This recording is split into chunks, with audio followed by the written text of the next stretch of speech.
কথাদের এবছরের পুজোটা খুব স্পেশাল হতে চলেছে কারণ হ্যাঁ, যে ও আমাকে মাথায় ইলেকট্রিক শক দেবে, করলে আমার মাথায় ইলেকট্রিক শক খেয়ে আমার অজ্ঞান হয়ে যেতে হবে। হ্যাঁ, কিন্তু ওই যে সারাক্ষণ এই যে ওকে কথা মা বলে ডাকছে, জুনিকে জুনি মা বলে ডাকছে, আমায় পপস বলে ডাকছে। ঘুড়ি ওড়ানো আমাদের সিকোয়েন্স হয়ে গেছে, নাচ হয়ে গেছে, গান হয়ে গেছে। সেদিনকে প্রচুর ঘুড়ি উড়িয়েছি আমরা। কোন দিন কি কোনটা পড়বো সেটা ছোটবেলায় খুব করতাম আমি। লিখে লিখে রাখতাম পঞ্চমীতে এটা পড়বো, ষষ্ঠীতে এটা পড়বো। এই মুহূর্তে আমরা পেয়ে গেছি আপনাদের খুবই প্রিয় একটি জুটি, যারা শুধু অন স্ক্রিন নয় অফ স্ক্রিনেও খুব প্রিয় একটি জুটি। আর কেউ না, সাহেবদা এবং সুস্মিতা দি, মানে কথা এবং এলভি। প্রথমে জিজ্ঞেস করবো কেমন আছো সাহেবদা, অনেকদিন পর দেখা হলো। খুব ভালো আছি, পুজো আসছে, মন একদম ফুরফুরে হয়ে আছে ওই জন্য। আর সুস্মিতা? খুব ভালো আছি। একটু আগে তো দেখছিলাম একটা পুজোর শট চলছে, তার মানে তোমাদের তো পুজো অলরেডি শুরু হয়ে গিয়েছে। পুজো একদমই শুরু হয়ে গেছে এবং আমরা পুজোর আগে এখানে পুজো সেলিব্রেট করে তারপরে সত্যি সত্যি পুজো সেলিব্রেট করব। আর একটু আগে তো দেখছিলাম পুজোর শট হচ্ছিল, তো এখানে তো পুজো শুরু হয়ে গেছে, কি বলবে? পুজো শুরু হয়ে গেছে মানে পুজো তো এইচওএফ আমাদেরকে বড় চ্যালেঞ্জের মুখে ফেলে দিয়েছে। বলেছে কম খরচা করে সবকিছুতেই বাজেট কাট হচ্ছে, এখানে পুজোতেও বাজেট কাট হয়ে গেছে। বলছে কম খরচায় কি করে পুজো করতে হয়। এবার সেই ইনোভেটিভ আইডিয়া বেরোচ্ছে কথার মাথা থেকে, মাফিন আর চিকির মাথা থেকে। গত বছরও কথা সবুজ পুজো করেছিল, হ্যাঁ, গাছপালা দিয়ে দুর্গা ঠাকুর বানানো হয়েছিল। বেসিক্যালি আমাদের যেটা আর কি সাবেকি পুজো হতো সেটা ক্রমশ থিম পুজোয় পরিণত হচ্ছে আর কি। যেমন হচ্ছে আর কি চারিদিকে। আর বাচ্চা, এতগুলো বাচ্চা নিয়ে এখন কাজ হচ্ছে, দুটো তিনটে চারটে, বাবা গুলিয়ে যাচ্ছে আমার। যাই হোক, ওদের নিয়ে কেমন সময় কাটছে বলো? দেখো, প্রথম তিনটে বাচ্চাকে তো হ্যান্ডেল করাটা একটু ইজি, ভুলিয়ে ফুলিয়ে রাখা যাচ্ছে। একটা বড় বাচ্চা আছে, বড় বাচ্চাকে আবার ভুলিয়ে রাখা যায় না। বড় বাচ্চা মুড সুইং হয়, এখন যেমন হয়ে আছে দেখতেই পাচ্ছ তোমরা। মুড সুইংস হয়। হ্যাঁ, এবং তারই মাঝখানে একদিক দিয়ে আমার একটা ভালো হয়েছে যে তিনটে ছোট বাচ্চাকে আর আমাকে আলাদা করে হ্যান্ডেল করতে হচ্ছে না। সেটা ও, জুনি, ঋতু, হ্যাঁ, প্রিয়া, অর্ণা, ওরা সবাই মিলে হ্যান্ডেল করে নিচ্ছে। আর তুমি সুস্মিতা কিভাবে ওদের হ্যান্ডেল করছো? কারণ তোমাকে তো বাচ্চা বলছে সাহেবদা সবসময় বলে। না না, ওদের খুবই ইজিলি আমরা হ্যান্ডেল করতে পারি কারণ বাচ্চা দুটো জুনিমার কথা মাকে ভীষণ ভালোবাসে। আমরা ফ্লোরে না আসলে মাঝে মধ্যে ওরা কান্নাকাটি করে এবং সকালে এসেই আগে মেকআপ রুমে আমাদের সঙ্গে গিয়ে দেখা করে আসে, আমাদের সাথেই থাকে প্রায় সারাদিন যতক্ষণ থাকি আমরা। তো আমাদের খুব সুন্দর একটা বন্ডিং হয়ে গেছে। আমরা ওদের সঙ্গে খেলি বিভিন্ন রকম, যা বলে তুমি চোর হও, তুমি পুলিশ হও, আমি ধরে নিয়ে যাচ্ছি, এরকম করে খেলবো, তুমি বাঁচাতে আসবে, এইসব যা বলে তাই আমরা খেলি। আমাদের এক ভীষণ সুন্দর টাইম পাস হয়ে যায়। আর একটু আগে দেখছিলাম কি একটা এরকম করছো, তুমি কেঁপে উঠছো, ব্যাপারটা কি বলো তো? এটা হচ্ছে ও যত রকম ভায়োলেন্ট খেলাধুলো মাফিনে, সেগুলো সব আমার সঙ্গে।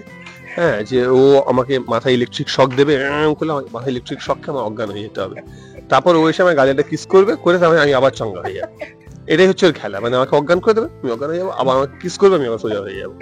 আর আরেকটা খেলা, আরেকজন ও শিখিয়েছে ওকে, এই যাবে শোনো শোনো শোনো বলে ডাকবে, বলে হাতটা দেবে, ক্যাক করে কামড়ে দেবে, কামড়ে দিয়ে যাবে, ওকে থামস আপ দেখা যায়, কামড়ে দিয়েছি।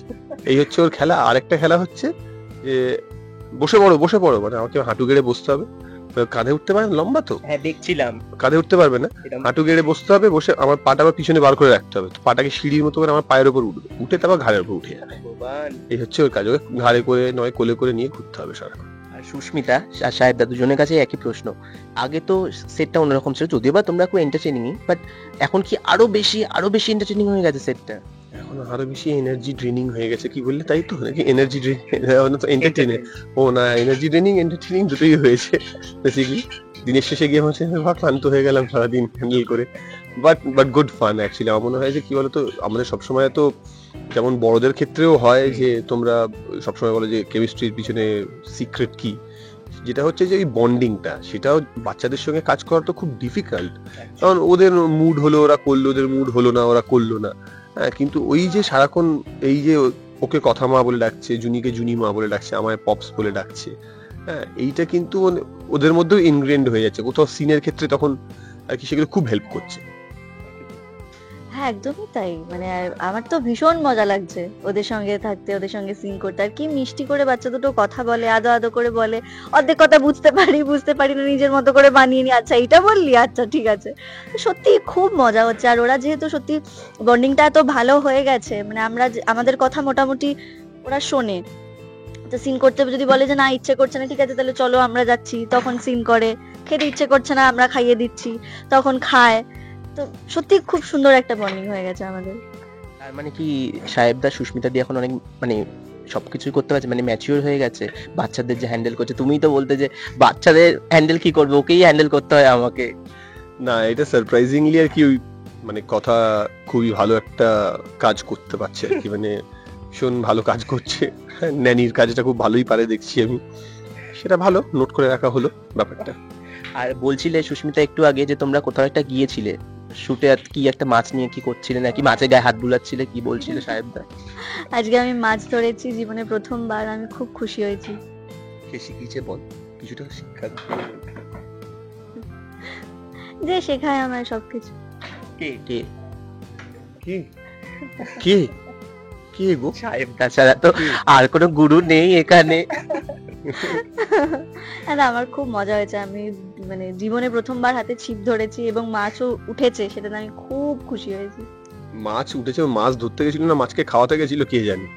তার সঙ্গে আবার 3টে অ্যাসিস্ট্যান্ট, মানে একজন টোপ লাগিয়ে দিচ্ছে, হ্যাঁ ও খালি ছিপটা ধরে বসে আছে, একজন টোপ লাগিয়ে দিচ্ছে, তো মাছটা উঠলে পরে একজন সেই মাছটা খুলে দিচ্ছে, আবার সেই মাছটা আবার নিজে ছাড়বে না, মাছ ধরবে না, তো অন্য একজন এসে মাছ ছেড়ে দিচ্ছে। আর কি একটা বলছে এরম এরম কি করছিল নাকি তখন বলছিল? মানে মাছ ধরা তো আমরা ছোটবেলায় শিখেছি, আমরা আমাদের বাবা কাকা মামাদের থেকে শিখেছি। আমি খুব ছোটবেলা থেকে যখন আসানসোলে মামা বাড়িতে যেতাম বা শ্যামনগরে যেতাম, তখন কিন্তু আমাদের ওই হাতে ছিপ দিয়ে ওই মাছ ধরা নিজে শেখো, এবার মারতে হয় একটু যাতে কাঁটাটা বিঁধে যায়। তো ছোটবেলায় আমরা শিখেছি এগুলো। ও তো প্রথমবার ও ছিপটা নিয়ে সুন্দর জলের মধ্যে মাছদেরকে আদর করছিল ছিপটা দিয়ে মনে হচ্ছিল। তো তারপর সেখানে তো অল্প শিখে মাছ ধরেছে। এই মাছ ধরার কথা বললে, কাল তো বিশ্বকর্মা পুজো গেল, ঘুড়ি ওড়ানো হয়েছে নাকি আগে ঘুড়ি ওড়ানো হতো? ঘুড়ি ওড়ানো আমাদের সিকোয়েন্স হয়ে গেছে, নাচ হয়ে গেছে, গান হয়ে গেছে, সেদিনকে প্রচুর ঘুড়ি উড়িয়েছি আমরা। আসলে আমরা যেই চত্বরে শুটিং করি খুব সারপ্রাইজিংলি, মানে এই চত্বরে তো দেখতেই পাচ্ছি না ঘুড়ি আকাশে। আর কলকাতা শহরেও খুব সংখ্যা কমে গেছে। আর বিশেষ করে আমার মনে হয় না যে আমাদের পরের জেনারেশন চাঁদিয়াল কি, পেট কাটা কি, মুখ পোড়া কি এইগুলো নাম শুনেছে বলে কখনো। আর তুমি কি কোনোদিন ঘুড়ি ওড়ানোর চেষ্টা করেছো? ছোটবেলায় উড়ানো নিয়ে দৌড়ানো মাঠের মধ্যে? না, ঘুড়ি কিনতাম, মানে আমার কাকাই অনেক ঘুড়ি এনে দিত, কিন্তু আমি কোনোদিন ওড়াইনি। না, ওড়ায়নি ও। আসলে ওই ঘুড়ি রিলেটেড ওকে জিজ্ঞেস করলে পরে ও একটাই বলতে পারে, যতই ঘুড়ি ওড়া রাতে লাটটাই তো আমার হাতে। সামনে তো পুজো, এই গানটা বললো বলে মনে পড়লো, কারণ প্যান্ডেল তো এই গানগুলোই বাজে। তো পুজোর কতটা কি প্রিপারেশন নাকি এখানেই পড়ে আছো ক্রমাগত? আমরা এখানেই আছি মোস্টলি, কিন্তু পুজোর প্রিপারেশনটা কি, পুজোয় নতুন করে এত আলাদা করে মানে সেরকম করে প্রিপারেশন নেই, মানে ওটা আমাদের স্পন্টেনিয়াস করতে হবে যা করতে হবে। কারণ পুজোয় বিভিন্ন রকম কাজও রয়েছে যেটা করতে আমাদের খুবই ভালো লাগে, কারণ সেই সুবাদে বড় বড় প্যান্ডেলগুলো দেখা হয়ে যায়, 1 নম্বর। আর 2 নম্বর হচ্ছে যে পুজোর সময় বন্ধু বান্ধব একটুই কটা দিন আমরা অফ পাবো, তো সেই সময় আর কি ওই বন্ধু বান্ধবদের সঙ্গে আড্ডা মারা, গল্প করা, সেগুলো সব স্পন্টেনিয়াস প্ল্যান হবে, সেগুলো আগে থেকে প্ল্যান করা যাচ্ছে না। আর সুস্মিতা? আমার কোনো প্ল্যান থাকে না কোনো কিছুতেই। কোনো প্ল্যান? জামা কাপড় নিয়ে তো মেয়েদের একটা প্ল্যান থাকে যে কবে কি পরবো না পরবো। সেটা কোনো একদমই প্ল্যান করিনি, শপিংটা যে খানিকটা করে উঠতে পেরেছি সেটাতেই আমি খুব খুশি হয়েছি।